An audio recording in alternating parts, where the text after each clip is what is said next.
Class 10 ತಿಳಿ ಕನ್ನಡ ಕನ್ನಡ ದ್ವಿತೀಯ ಭಾಷೆ ಗದ್ಯ ಭಾಗ 5 ಕಾಫಿ ಕಫು ಗದ್ಯ ಭಾಗದ ಪ್ರಶ್ನೋತ್ತರಗಳು. ಈ ಕೆಳಗಿನ ಪ್ರಶ್ನೆಗಳಿಗೆ ಒಂದು ವಾಕ್ಯದಲ್ಲಿ ಉತ್ತರಿಸಿ. ಪ್ರಶ್ನೆ 1. ಹೆಡ್ ಮಾಸ್ಟರರು ಸಂತೋಷಗೊಂಡದ್ದು ಏಕೆ? ಪ್ರಶ್ನೆ 1. ಹೆಡ್ ಮಾಸ್ಟರರು ಸಂತೋಷಗೊಂಡದ್ದು ಏಕೆ? ಉತ್ತರ: ಮನೆಗೆ ಬಂದ ಹಳೆಯ ವಿದ್ಯಾರ್ಥಿಗಳನ್ನು ಕಂಡು ಹೆಡ್ ಮಾಸ್ಟರರಿಗೆ ಸಂತೋಷವಾಯಿತು. ಉತ್ತರ: ಮನೆಗೆ ಬಂದ ಹಳೆಯ ವಿದ್ಯಾರ್ಥಿಗಳನ್ನು ಕಂಡು ಹೆಡ್ ಮಾಸ್ಟರಿಗೆ ಸಂತೋಷವಾಯಿತು. ಪ್ರಶ್ನೆ 2. ವಿದ್ಯಾರ್ಥಿಗಳು ಕಾಫಿ ಕುಡಿಯಲು ಎಂತಹ ಕಪ್ಪುಗಳನ್ನು ಆರಿಸಿಕೊಂಡರು? ವಿದ್ಯಾರ್ಥಿಗಳು ಕಾಫಿ ಕುಡಿಯಲು ಎಂತಹ ಕಪ್ಪುಗಳನ್ನು ಆರಿಸಿಕೊಂಡರು? ಉತ್ತರ: ವಿದ್ಯಾರ್ಥಿಗಳು ಕಾಫಿ ಕುಡಿಯಲು ಬೆಲೆ ಬಾಳುವ ಕಪ್ಪುಗಳನ್ನು ಆರಿಸಿಕೊಂಡರು. ವಿದ್ಯಾರ್ಥಿಗಳು ಕಾಫಿ ಕುಡಿಯಲು ಬೆಲೆ ಬಾಳುವ ಕಪ್ಪುಗಳನ್ನು ಆರಿಸಿಕೊಂಡರು. ಪ್ರಶ್ನೆ 3. ಗುರುಗಳು ಹೇಳಿದಂತೆ ಜೀವನದ ತೊಂದರೆಗಳಿಗೆ ನಿಜವಾದ ಕಾರಣ ಯಾವುದು? ಗುರುಗಳು ಹೇಳಿದಂತೆ ಜೀವನದ ತೊಂದರೆಗಳಿಗೆ ನಿಜವಾದ ಕಾರಣ ಯಾವುದು? ಉತ್ತರ: ಗುರುಗಳು ಹೇಳಿದಂತೆ ಉತ್ತಮವಾದುದನ್ನೇ ಪಡೆಯಬೇಕು ಎನ್ನುವ ಆಸೆ ಬಹುಶಃ ಅದೇ ವಿದ್ಯಾರ್ಥಿಗಳು ಅವರ ತೊಂದರೆಗಳಿಗೆ ಕಾರಣ ಎಂದರು. ಉತ್ತರ: ಗುರುಗಳು ಹೇಳಿದಂತೆ ಉತ್ತಮವಾದುದನ್ನೇ ಪಡೆಯಬೇಕು ಎನ್ನುವ ಆಸೆ ಬಹುಶಃ ಅದೇ ವಿದ್ಯಾರ್ಥಿಗಳು ಅವರ ತೊಂದರೆಗಳಿಗೂ ಕಾರಣ ಎಂದರು. ಪ್ರಶ್ನೆ 4. ಗುರುಗಳು ಹೇಳಿದಂತೆ ಕಾಫಿ ಮತ್ತು ಕಾಫಿ ಕಪ್ಪು ಯಾವುದರ ಪ್ರತೀಕಗಳು? ಗುರುಗಳು ಹೇಳಿದಂತೆ ಕಾಫಿ ಮತ್ತು ಕಾಫಿಯ ಕಪ್ಪು ಯಾವುದರ ಪ್ರತೀಕಗಳು? ಉತ್ತರ: ಗುರುಗಳು ಹೇಳಿದಂತೆ ಕಾಫಿ ಎಂದರೆ ಜೀವನ ಇದ್ದಂತೆ ಮತ್ತು ಕಾಫಿ ಕಪ್ಪು ಹಣ, ಅಂತಸ್ತು, ಅಧಿಕಾರದ ಪ್ರತೀಕವಾಗಿದೆ. ಗುರುಗಳು ಹೇಳಿದಂತೆ ಕಾಫಿ ಎಂದರೆ ಜೀವನ ಇದ್ದಂತೆ ಮತ್ತು ಕಾಫಿ ಕಪ್ಪು ಹಣ, ಅಂತಸ್ತು, ಅಧಿಕಾರ ಪ್ರತೀಕವಾಗಿದೆ. ಪ್ರಶ್ನೆ 5. ಗುರುಗಳು ಯಾವುದನ್ನು ದುರ್ದೈವದ ಸಂಗತಿ ಎಂದು ಬಣ್ಣಿಸಿದರು? ಗುರುಗಳು ಯಾವುದರ ದುರ್ದೈವ ಸಂಗತಿಯನ್ನು ಬಣ್ಣಿಸಿದರು? ಉತ್ತರ: ಕಾಫಿ ಎನ್ನುವ ಜೀವನಕ್ಕಿಂತ ಬೆಲೆ ಬಾಳುವ ಕಪ್ಪಿಗೆ ಹೆಚ್ಚು ಮಹತ್ವ ಕೊಡುತ್ತೇವೆ. ಮತ್ತೊಬ್ಬರ ಕಪ್ಪನ್ನು ನೋಡಿ ಅಸೂಯೆ ಪಡುತ್ತೇವೆ. ಇದು ದುರ್ದೈವ ಸಂಗತಿ ಎಂದಿದ್ದಾರೆ ಗುರುಗಳು. ಉತ್ತರ: ಕಾಫಿ ಎನ್ನುವ ಜೀವನಕ್ಕಿಂತ ಬೆಲೆ ಬಾಳುವ ಕಪ್ಪಿಗೆ ಹೆಚ್ಚು ಮಹತ್ವ ಕೊಡುತ್ತೇವೆ.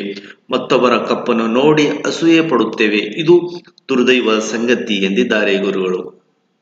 ಪ್ರಶ್ನೆ 6. ಗುರುರಾಜ್ ಕರಜಗಿ ಅಂಕಣ ಬರಹದ ಶೀರ್ಷಿಕೆ ಯಾವುದು? ಗುರುರಾಜ್ ಕರಜಗಿ ಅಂಕಣದ ಬರಹದ ಶೀರ್ಷಿಕೆ ಯಾವುದು? ಉತ್ತರ: ಗುರುರಾಜ್ ಕರಜಗಿ ಅವರ ಅಂಕಣದ ಬರಹದ ಶೀರ್ಷಿಕೆ ಹೆಸರು ಕರುಣಾಳು ಬಾ ಬೆಳಕೆ ಆಗಿದೆ. ಗುರುರಾಜ್ ಕರಜಗಿ ಅವರ ಅಂಕಣದ ಬರಹದ ಶೀರ್ಷಿಕೆ ಹೆಸರು ಕರುಣಾಳ ಬಾ ಬೆಳಕೆ ಆಗಿದೆ. ಈ ಕೆಳಗಿನ ಪ್ರಶ್ನೆಗಳಿಗೆ 3-4 ವಾಕ್ಯಗಳಲ್ಲಿ ಉತ್ತರಿಸಿ. ಪ್ರಶ್ನೆ 1. ಹಿರಿಯ ವಿದ್ಯಾರ್ಥಿಗಳು ಹೆಡ್ ಮಾಸ್ಟರರ ಬಳಿ ಯಾವ ವಿಚಾರಗಳನ್ನು ಹೇಳಿಕೊಳ್ಳುತ್ತಿದ್ದರು? ಹಿರಿಯ ವಿದ್ಯಾರ್ಥಿಗಳು ಹೆಡ್ ಮಾಸ್ಟರರ ಬಳಿ ಯಾವ ವಿಚಾರಗಳನ್ನು ಹೇಳಿಕೊಳ್ಳುತ್ತಿದ್ದರು? ಉತ್ತರ: ಹಿರಿಯ ವಿದ್ಯಾರ್ಥಿಗಳು ತಮ್ಮ ಜೀವನದ ಬಗ್ಗೆ ಹೇಳಿಕೊಳ್ಳುತ್ತಿದ್ದರು. ಒಂದಲ್ಲ ಒಂದು ತಕರಾರು. ಎಲ್ಲ ಕಡೆ ವ್ಯಾಪಾರ ಕಡಿಮೆ ಆಗುತ್ತಿದೆ, ರೂಪಾಯಿ ಬೆಲೆ ಕುಸಿಯುತ್ತಿದೆ, ಹಣಕ್ಕೆ ಬೆಲೆ ಇಲ್ಲ, ಮಕ್ಕಳು ಬೆಳೆಯುತ್ತಿದ್ದಾರೆ, ಅವರನ್ನು ಅರ್ಥ ಮಾಡಿಕೊಳ್ಳುವುದು ಕಷ್ಟ. ಈ ರೀತಿಯಾಗಿ ತೊಂದರೆಗಳು ತಮ್ಮ ವಿಚಾರಗಳನ್ನು ಹೇಳಿಕೊಳ್ಳುತ್ತಿದ್ದರು. ಉತ್ತರ: ಹಿರಿಯ ವಿದ್ಯಾರ್ಥಿಗಳು ತಮ್ಮ ಜೀವನದ ಬಗ್ಗೆ ಹೇಳಿಕೊಳ್ಳುತ್ತಿದ್ದರು. ಒಂದಲ್ಲ ಒಂದು ತಕರಾರು. ಎಲ್ಲ ಕಡೆ ವ್ಯಾಪಾರ ಕಡಿಮೆ ಆಗುತ್ತಿದೆ, ರೂಪಾಯಿ ಬೆಲೆ ಕುಸಿಯುತ್ತಿದೆ, ಹಣಕ್ಕೆ ಬೆಲೆ ಇಲ್ಲ, ಮಕ್ಕಳ ಬೆಳೆಯುತ್ತಿದ್ದಾರೆ, ಅವರನ್ನು ಅರ್ಥ ಮಾಡಿಕೊಳ್ಳುವುದು ಕಷ್ಟ. ಈ ರೀತಿಯಾಗಿ ತಮ್ಮ ವಿಚಾರಗಳನ್ನು ಹೇಳಿಕೊಳ್ಳುತ್ತಿದ್ದರು. ಪ್ರಶ್ನೆ 2. ಹೆಡ್ ಮಾಸ್ಟರರು ತಂದಿಟ್ಟ ಟ್ರೇನಲ್ಲಿ ಯಾವ ತರಹದ ಕಪ್ಪುಗಳಿದ್ದವು? ಹೆಡ್ ಮಾಸ್ಟರರು ತಂದಿಟ್ಟ ಟ್ರೇನಲ್ಲಿ ಯಾವ ತರಹದ ಕಪ್ಪುಗಳಿದ್ದವು? ಉತ್ತರ: ಹೆಡ್ ಮಾಸ್ಟರರು ತಂದಿಟ್ಟ ಟ್ರೇನಲ್ಲಿ ಸುಮಾರು 30-35 ಕಪ್ಪುಗಳಿದ್ದವು. ಅದರಲ್ಲಿ ಕೆಲವು ಅತ್ಯಂತ ಬೆಲೆ ಬಾಳುವಂತಹ ಚೈನಾ ಪಿಂಗಾಣಿಗಳು, ಕೆಲವು ಸುಂದರ ಗಾಜಿನವು, ಕೆಲವು ಸ್ಟೀಲಿನ ಲೋಟಗಳು, ಪ್ಲಾಸ್ಟಿಕ್ ಕಪ್ಗಳು, ಕೆಲವು ಸುಂದರ ಗಾಜಿನ, ಕೆಲವು ಸ್ಟೀಲಿನ ಲೋಟಗಳು, ಪ್ಲಾಸ್ಟಿಕ್ ಕಪ್ಗಳು, ಇನ್ನು ಕೆಲವು ಬೆಲೆ ಬಾಳದ ಗಾಜಿನ ಮತ್ತು ಕೆಲವು ಸ್ಟೀಲಿನ ಲೋಟಗಳು ಇದ್ದವು. ಪ್ರಶ್ನೆ 3. ಹೆಡ್ ಮಾಸ್ತರರು ಮಕ್ಕಳಿಗೆ ಏನೆಂದು ಹೇಳಿ ಅಡುಗೆ ಮನೆಗೆ ಹೋದರು? ಹೆಡ್ ಮಾಸ್ತರರು ಮಕ್ಕಳಿಗೆ ಏನೆಂದು ಹೇಳಿ ಅಡುಗೆ ಮನೆಗೆ ಹೋದರು? ಉತ್ತರ: ಹೆಡ್ ಮಾಸ್ತರರು, ಮಕ್ಕಳೇ, ಒಂದು 5 ನಿಮಿಷ ಇರಿ, ನಿಮಗೆಲ್ಲ ಒಳ್ಳೆಯ ಕಾಫಿ ಮಾಡಿಕೊಂಡು ಬರುತ್ತೇನೆ. ನನ್ನ ಹೆಂಡತಿ ಹೋಗಿ ಕೆಲವು ವರ್ಷವಾಯಿತು, ಆದರೆ ನನ್ನ ಕಾಫಿ ಕೂಡ ತುಂಬಾ ಚೆನ್ನಾಗಿ ಇರುತ್ತದೆ ಎಂದು ಜೋರಾಗಿ ನಕ್ಕು ಅಡುಗೆ ಮನೆಗೆ ಹೋದರು. ಹೆಡ್ ಮಾಸ್ತರು ತಮ್ಮ ಮಕ್ಕಳೇ, 5 ನಿಮಿಷ ಇರಿ, ನಿಮಗೆಲ್ಲ ಒಳ್ಳೆಯ ಕಾಫಿ ಮಾಡಿಕೊಂಡು ಬರುತ್ತೇನೆ. ನನ್ನ ಹೆಂಡತಿ ಹೋಗಿ ಕೆಲವು ವರ್ಷವಾಯಿತು, ಆದರೆ ನನ್ನ ಕಾಫಿ ಕೂಡ ತುಂಬಾ ಚೆನ್ನಾಗಿರುತ್ತದೆ ಎಂದು ಜೋರಾಗಿ ನಕ್ಕು ಅಡುಗೆ ಮನೆಗೆ ಹೋದರು. ಪ್ರಶ್ನೆ 4. ಭಗವಂತ ಕೊಟ್ಟ ಈ ಬದುಕನ್ನು ಯಾವ ರೀತಿ ನಡೆಸಬೇಕೆಂದು ಗುರುಗಳು ಹೇಳಿದರು? ಭಗವಂತ ಕೊಟ್ಟ ಈ ಬದುಕನ್ನು ಯಾವ ರೀತಿ ನಡೆಸಬೇಕೆಂದು ಗುರುಗಳು ಹೇಳಿದರು? ಉತ್ತರ: ಭಗವಂತ ನಮಗೆ ಜೀವನ ಎನ್ನುವ ಕಾಫಿ ಕೊಟ್ಟಿದ್ದಾನೆ. ಅವನು ಕೊಡುವುದು ಈ ಕಾಫಿ ಮಾತ್ರ, ಕಪ್ಪುಗಳನ್ನಲ್ಲ. ಅವನ್ನೆಲ್ಲ ನಾವು ಮಾಡಿಕೊಂಡಿದ್ದೇವೆ. ಭಗವಂತ ಕೊಟ್ಟ ಈ ಜೀವನವನ್ನು ಆಸ್ವಾದಿಸಿ, ಅಲಂಕಾರಗಳ ಬೆನ್ನತ್ತಿ ಓಡಿ ಓಡಿ ಜೀವನವನ್ನು ಮರೆಯಬೇಡಿ. ಸಂತೋಷವಾಗಿರುವವರೆಗೂ ಜೀವನದಲ್ಲಿ ಎಲ್ಲವೂ ಚೆನ್ನಾಗಿರುವುದು ಸಿಕ್ಕಿರ್ಲಿಕ್ಕಿಲ್ಲ. ಆದರೆ ಸಿಕ್ಕಿರುವುದನ್ನು ಹೇಗೆ ಚೆನ್ನಾಗಿ ಆಸ್ವಾದಿಸಬೇಕು ಎನ್ನುವುದು ಗೊತ್ತಿದೆ. ಕಪ್ಪುಗಳ ಚಿಂತೆ ಬೇಡ, ಕಾಫಿ ಆಸ್ವಾದಿಸಿ ಎಂದು ಬದುಕಿನ ರೀತಿಯನ್ನು ಹೆಡ್ ಮಾಸ್ಟರರು ತಿಳಿಸಿದರು. ಉತ್ತರ: ಭಗವಂತ ನಮಗೆ ಜೀವನ ಎನ್ನುವ ಕಾಫಿ ಕೊಟ್ಟಿದ್ದಾನೆ. ಅವನು ಕೊಡುವುದು ಈ ಕಾಫಿ ಮಾತ್ರ, ಕಪ್ಪುಗಳನ್ನಲ್ಲ. ಅವನ್ನೆಲ್ಲ ನಾವು ಮಾಡಿಕೊಂಡಿದ್ದೇವೆ. ಭಗವಂತ ಕೊಟ್ಟ ಈ ಜೀವನವನ್ನು ಆಸ್ವಾದಿಸಿ, ಅಲಂಕಾರಗಳ ಬೆನ್ನತ್ತಿ ಓಡಿ ಓಡಿ ಜೀವನವನ್ನು ಮರೆಯಬೇಡಿ. ಸಂತೋಷವಾಗಿರುವವರೆಗೂ ಜೀವನದಲ್ಲಿ ಎಲ್ಲವೂ ಚೆನ್ನಾಗಿರುವುದು ಸಿಕ್ಕಿರ್ಲಿಕ್ಕಿಲ್ಲ. ಆದರೆ ಸಿಕ್ಕಿರುವುದನ್ನು ಹೇಗೆ ಚೆನ್ನಾಗಿ ಆಸ್ವಾದಿಸಬೇಕು ಎನ್ನುವ ಗೊತ್ತಿದೆ. ಕಪ್ಪುಗಳ ಚಿಂತೆ ಬೇಡ, ಕಾಫಿ ಆಸ್ವಾದಿಸಿ ಎಂದು ಬದುಕಿನ ರೀತಿಯನ್ನು ಹೆಡ್ ಮಾಸ್ಟರರು ತಿಳಿಸಿದರು. ಈ ಕೆಳಗಿನ ಪ್ರಶ್ನೆಗಳಿಗೆ 8-10 ವಾಕ್ಯದಲ್ಲಿ ಉತ್ತರಿಸಿ. ಉತ್ತರ ಬರೆಯಿರಿ. ಪ್ರಶ್ನೆ 1. ಗುರುಗಳು ಸುಖ ಜೀವನದ ಪಾಠವನ್ನು ವಿದ್ಯಾರ್ಥಿಗಳಿಗೆ ಹೇಗೆ ಮನವರಿಕೆ ಮಾಡಿಕೊಟ್ಟರು? ಗುರುಗಳು ಸುಖ ಜೀವನದ ಪಾಠವನ್ನು ವಿದ್ಯಾರ್ಥಿಗಳಿಗೆ ಹೇಗೆ ಮನವರಿಕೆ ಮಾಡಿಕೊಟ್ಟರು? ಉತ್ತರ: ಗುರುಗಳು ಸುಖ ಜೀವನದ ಪಾಠವನ್ನು ಕಾಫಿ ಕಪ್ಪುಗಳಿಗೆ ಹೋಲಿಸುತ್ತಾ ಈ ರೀತಿಯಾಗಿ ಹೇಳಿದರು. ಮಕ್ಕಳೇ, ನೀವೆಲ್ಲರೂ ಬೆಲೆ ಬಾಳುವ ಕಪ್ಪುಗಳನ್ನೇ ಆರಿಸಿಕೊಂಡಿದ್ದೀರಾ. ಸಾಧಾರಣ ಕಪ್ಪುಗಳನ್ನು ಅಲ್ಲೇ ಬಿಟ್ಟು ಬಂದಿರಿ. ಅಂದರೆ ನಿಮಗೆ ಉತ್ತಮವಾದದ್ದನ್ನೇ ಪಡೆಯಬೇಕು ಎನ್ನುವ ಆಸೆ. ಬಹುಶಃ ಅದೇ ನಿಮ್ಮ ತೊಂದರೆಗೆ ಕಾರಣ. ಏಕೆಂದರೆ ಕಾಫಿ ಎಂದರೆ ಜೀವನ, ಕಪ್ಪು ಹಣ, ಅಂತಸ್ತು, ಅಧಿಕಾರ ಇದ್ದಂತೆ. ಇವೆಲ್ಲ ಜೀವನವನ್ನು ಧರಿಸಲು ಬೇಕಾದ ಸಾಧನಗಳು ಅಷ್ಟೇ. ನೀವು ಹಿಡಿದ ಕಪ್ಪು ಕಾಫಿ ರುಚಿಯನ್ನು ಬದಲಿಸಲಾರದು.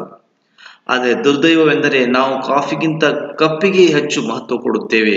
ಮತ್ತೊಬ್ಬರ ಕಪ್ಪನ್ನು ನೋಡಿ ಅಸೂಯೆ ಪಡುತ್ತೇವೆ. ಭಗವಂತ ನಿಮಗೆ ಜೀವನ ಎನ್ನುವ ಕಾಫಿ ಕೊಟ್ಟಿದ್ದಾನೆ. ಅವನು ಕೊಡುವುದು ಕಾಫಿ ಮಾತ್ರ, ಕಪ್ಪುಗಳನ್ನಲ್ಲ. ಅವನ್ನೆಲ್ಲ ನಾವು ಮಾಡಿಕೊಂಡಿದ್ದೇವೆ. ಜೀವನವನ್ನು ಆಸ್ವಾದಿಸಿ, ಅಲಂಕಾರಗಳ ಬೆನ್ನತ್ತಿ ಓಡಿ ಓಡಿ ಜೀವನವನ್ನು ಮರೆಯಬೇಡಿ. ಜೀವನವನ್ನು ಆಸ್ವಾದಿಸಿ, ಕಪ್ಪುಗಳ ಚಿಂತೆ ಬೇಡ, ಕಾಫಿ ಆಸ್ವಾದಿಸಿ ಎಂದು ಸುಖ ಜೀವನದ ಪಾಠವನ್ನು ವಿದ್ಯಾರ್ಥಿಗಳಿಗೆ ಮನವರಿಕೆ ಮಾಡಿಕೊಟ್ಟರು. ಪ್ರಶ್ನೆ 2. ಸುಖ ಜೀವನ ವ್ಯಕ್ತಿಯ ಒಳಗಿದೆ ಅಥವಾ ಹೊರಗಿದೆ? ಚರ್ಚಿಸಿ. ಪ್ರಶ್ನೆ 2. ಸುಖ ಜೀವನ ವ್ಯಕ್ತಿಯ ಒಳಗಿದೆ ಅಥವಾ ಹೊರಗಿದೆ ಎಂದು ಚರ್ಚಿಸಿ. ಉತ್ತರ: ಸುಖ ಜೀವನ ವ್ಯಕ್ತಿಯ ಒಳಗಿದೆ. ಏಕೆಂದರೆ ಮನಸ್ಸು ಶುದ್ಧವಾಗಿರಬೇಕು, ನಿರ್ಮಲವಾಗಿರಬೇಕು. ಇವೆರಡೂ ಇರಬೇಕಾದರೆ ಮೊದಲು ದುರಾಸೆ ಬಿಡಬೇಕು. ನಾವು ಕಷ್ಟಪಟ್ಟು ದುಡಿದು ತಿನ್ನಬೇಕು ಹಾಗೂ ಇತರರಿಗೆ ಸಹಾಯ ಮಾಡಬೇಕು. ಕಷ್ಟ ಇದ್ದವರಿಗೆ ಹಣದ ಮೂಲಕ ಇಲ್ಲವೇ ಮಾರ್ಗದರ್ಶನ ಮೂಲಕ ಮುಂದೆ ಬರಲು ಸಹಕರಿಸಬೇಕು. ಯಾವುದೇ ಸಹಾಯ ಮಾಡಬೇಕಾದರೆ ಯಾವುದೇ ಫಲವನ್ನು ಬಯಸಬಾರದು. ಸುಖ ಜೀವನ ವ್ಯಕ್ತಿಯ ಒಳಗಿದೆ. ಏಕೆಂದರೆ ಮನಸ್ಸು ಶುದ್ಧವಾಗಿ ಇರಬೇಕು, ನಿರ್ಮಲವಾಗಿರಬೇಕು. ಇವೆರಡು ಇರಬೇಕಾದರೆ ಮೊದಲು ದುರಾಸೆ ಬಿಡಬೇಕು. ನಾವು ಕಷ್ಟಪಟ್ಟು ದುಡಿದು ತಿನ್ನಬೇಕು ಹಾಗೂ ಇತರರಿಗೆ ಸಹಾಯ ಮಾಡಬೇಕು. ಕಷ್ಟ ಇದ್ದವರಿಗೆ ಹಣದ ಮೂಲ ಇಲ್ಲವೇ ಮಾರ್ಗದರ್ಶನ ಮೂಲಕ ಮುಂದೆ ಬರಲು ಸಹಕರಿಸಬೇಕು. ಯಾವುದೇ ಸಹಾಯ ಮಾಡಬೇಕಾದರೆ ಯಾವುದೇ ಫಲವನ್ನು ಬಯಸಬಾರದು. ನಮ್ಮಲ್ಲಿ ಇರುವುದರ ಬಗ್ಗೆ ಹೆಮ್ಮೆ ಪಡಬೇಕು ಹೊರತು ಇತರರ ವಸ್ತುವಿನ ಮೇಲೆ ವ್ಯಾಮೋಹ ಬೇಡ. ಭಗವಂತ ನಮಗೆ ಅಂತಲ್ಲೇ ಒಂದು ಜೀವನ ನೀಡಿದ್ದಾನೆ. ಅದನ್ನು ಇನ್ನೂ ಸುಂದರವಾಗಿಸೋಣ, ಪ್ರತಿಯೊಂದು ಸನ್ನಿವೇಶವನ್ನು ಆಸ್ವಾದಿಸೋಣ, ಇನ್ನೂ ಎತ್ತರ ಎತ್ತರ ಶ್ರೇಣಿಯನ್ನು ತಲುಪೋಣ. ನಮ್ಮ ಜೀವನದಲ್ಲಿ ಇವೆಲ್ಲವನ್ನು ಶುದ್ಧ ಮನಸ್ಸಿನಿಂದ ಮಾಡಿದರೆ ನಮ್ಮ ಜೀವನ ಸುಖ ಜೀವನವಾಗುತ್ತದೆ. ಸಂದರ್ಭದೊಂದಿಗೆ ವಿವರಿಸಿ. ಸಂದರ್ಭ ಒಂದು, ನಿಜವಾದ ಶಿಕ್ಷಕನಿಗೆ ಸ್ವಂತ ಮಕ್ಕಳಿಗಿಂತ ವಿದ್ಯಾರ್ಥಿಗಳೇ ಹೆಚ್ಚು ಪ್ರಿಯವಾಗುತ್ತಾರೆ. ಸಂದರ್ಭ ಒಂದು, ನಿಜವಾದ ಶಿಕ್ಷಕನಿಗೆ ಸ್ವಂತ ಮಕ್ಕಳಿಗಿಂತ ವಿದ್ಯಾರ್ಥಿಗಳೇ ಹೆಚ್ಚು ಪ್ರಿಯವಾಗುತ್ತಾರೆ. ಉತ್ತರ ಪ್ರಸ್ತುತ ಆಯ್ಕೆ. ಈ ವಾಕ್ಯವನ್ನು ಕಾಫಿ ಕಪ್ ಎಂಬ ಗದ್ಯ ಭಾಗದಿಂದ ಆರಿಸಲಾಗಿದೆ.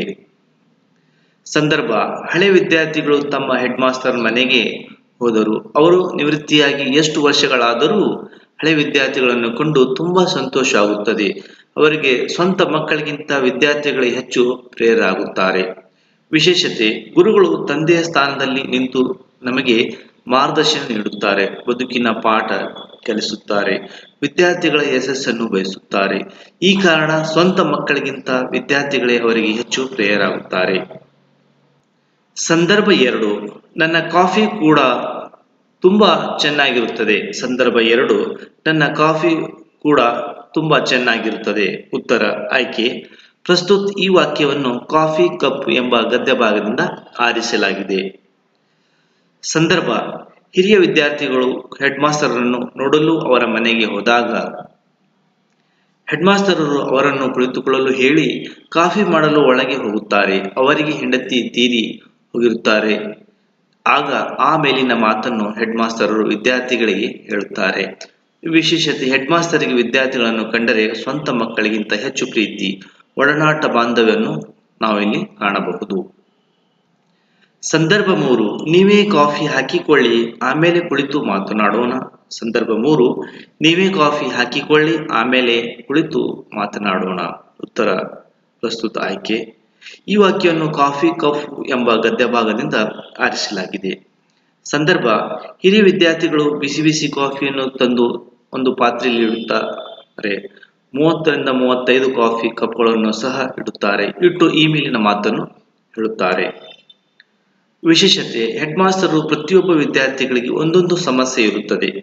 ಆದರೂ ಅವರು ಒಳ್ಳೆಯದನ್ನೇ ಆರಿಸಿಕೊಳ್ಳುತ್ತಾರೆ. ಅಂದರೆ ಜೀವನದಲ್ಲಿ ಹೆಚ್ಚು ಹೆಚ್ಚು ಅಭಿವೃದ್ಧಿ ಹೊಂದಲು ಮನಃಶಾಂತಿ ಕಳೆದುಕೊಳ್ಳುತ್ತಾರೆ. ಹೆಡ್ ಮಾಸ್ಟರರು ಕಾಫಿ ಕಪ್ಪುಗಳ ಉದಾಹರಣೆಗೆ ತೆಗೆದುಕೊಳ್ಳುತ್ತಾ ಅವರ ಸಮಸ್ಯೆಗೆ ಕಾರಣ ತಿಳಿಸುತ್ತಾ ನೆಮ್ಮದಿ ಜೀವನ ನಡೆಸಲು ಮಾರ್ಗದರ್ಶನ ನೀಡುತ್ತಾರೆ. ಸಂದರ್ಭ 4, ನೀವು ಗಮನಿಸಿದ್ದೀರಾ, ನೀವೆಲ್ಲ ಎಂತಹ ಕಪ್ಪು ಆರಿಸಿಕೊಂಡಿದ್ದೀರಾ. ಸಂದರ್ಭ 4, ನೀವು ಗಮನಿಸಿದ್ದೀರಾ, ನೀವೆಲ್ಲ ಎಂಥ ಕಪ್ಪು ಆರಿಸಿಕೊಂಡಿದ್ದೀರಿ. ಉತ್ತರ ಆಯ್ಕೆ. ಪ್ರಸ್ತುತ ಈ ವಾಕ್ಯವನ್ನು ಕಾಫಿ ಕಪ್ ಎಂಬ ಗದ್ಯ ಭಾಗದಿಂದ ಆರಿಸಲಾಗಿದೆ. ಸಂದರ್ಭ, ಹಿರಿಯ ವಿದ್ಯಾರ್ಥಿಗಳಿಗೆ ಮಾಸ್ತರರು ಕಾಫಿಯನ್ನು ತಂದಿಡುತ್ತಾರೆ. ಅವರವರಿಗೆ ಕಪ್ಪುಗಳಿಗೆ ಕಾಫಿ ಹಾಕಿಕೊಳ್ಳಲು ಹೇಳುತ್ತಾರೆ. ಆಗ ಈ ಮೇಲಿನ ವಾಕ್ಯ ಬಂದಿದೆ. ವಿಶೇಷತೆ, ಕೆಲವು ಕಪ್ಪುಗಳ ಬೆಲೆ ಬಾಳುವಂತಹದ್ದು, ಕೆಲವು ಸ್ಟೀಲಿನದು, ಕೆಲವು ಪಿಂಗಾಣಿಯದು, ಇನ್ನು ಕೆಲವು ಪ್ಲಾಸ್ಟಿಕ್ನಂತಾಗಿರುತ್ತದೆ. ಆದರೆ ಎಲ್ಲರೂ ಬೆಲೆ ಬಾಳುವ ಕಪ್ಪನ್ನೇ ಆರಿಸಿಕೊಳ್ಳುತ್ತಾರೆ.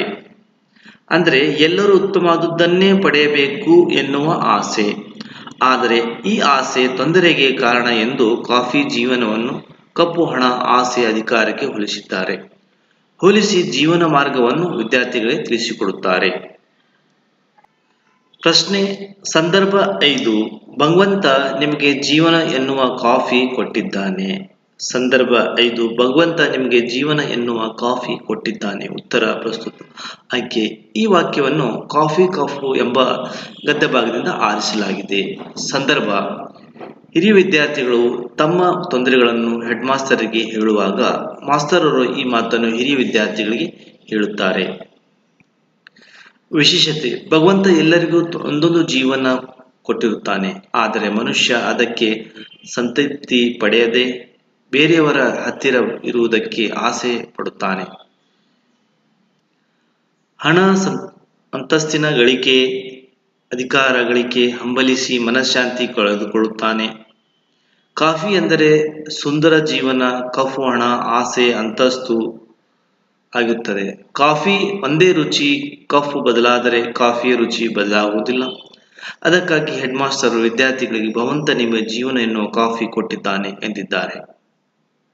ಬಿಟ್ಟ ಸ್ಥಳವನ್ನು ನೀಡಿರುವ 4 ಆಯ್ಕೆ ಉತ್ತರಗಳನ್ನು ಸರಿಯಾದ ಆಯ್ಕೆ ಬರೆಯಿರಿ. ಬಿಟ್ಟ ಸ್ಥಳ 1. ಹೆಡ್ ಮಾಸ್ಟರರು ತಾವೇ ಕಾಫಿ ಮಾಡುವುದಕ್ಕೆ ಕಾರಣ ಡ್ಯಾಶ್. ಉತ್ತರ ಹೆಂಡತಿ ತೀರಿ ಹೋಗಿದ್ದರಿಂದ. ಉತ್ತರ ಆ ಹೆಂಡತಿ ತೀರಿ ಹೋಗಿದ್ದರಿಂದ. ಬಿಟ್ಟ ಸ್ಥಳ 2. ಹಿರಿಯ ವಿದ್ಯಾರ್ಥಿಗಳು ಹೆಡ್ ಮಾಸ್ಟರರ ಮನೆಗೆ ಬಂದದ್ದು ಡ್ಯಾಶ್. ಬಿಟ್ಟ ಸ್ಥಳ 2. ಹಿರಿಯ ವಿದ್ಯಾರ್ಥಿಗಳು ಹೆಡ್ ಮಾಸ್ಟರರ ಮನೆಗೆ ಬಂದದ್ದು. ಉತ್ತರ ಈ ಕಷ್ಟ ಹೇಳಿಕೊಳ್ಳಲು. ಕಷ್ಟ ಹೇಳಿಕೊಳ್ಳಲು. ಬಿಟ್ಟ ಸ್ಥಳ 3. ಗುರುಗಳು ಹೇಳಿದಂತೆ ಕಾಫಿ ಡ್ಯಾಶ್ ಇದ್ದಂತೆ. ಉತ್ತರ ಜೀವನ. ಭಾಷಾಭ್ಯಾಸ. ಈ ಕೆಳಗಿನ ಸಂಧಿ ಪದಗಳನ್ನು ಬಿಡಿಸಿ ಸಂಧಿ ಹೆಸರು ಬರೆಯಿರಿ. ವಿದ್ಯೆ ಪ್ಲಸ್ ಆರ್ತಿ ವಿದ್ಯಾರ್ಥಿ ಸುವರ್ಣ ದೀರ್ಘ ಸಂಧಿ. ಅತಿ ಪ್ಲಸ್ ಅಂತ ಅತ್ಯಂತ ಎಣ ಸಂಧಿ. 1 ಪ್ಲಸ್ 2 ಒಂದೆರಡು ಲೋಪ ಸಂಧಿ. ಅತಿ ಪ್ಲಸ್ ಉತ್ತಮ ಅತ್ಯುತ್ತಮ ಎಣ ಸಂಧಿ. ಮತ್ತೆ ಪ್ಲಸ್ ಒಬ್ಬ ಮತ್ತೊಬ್ಬ ಗುಣಸಂಧಿ.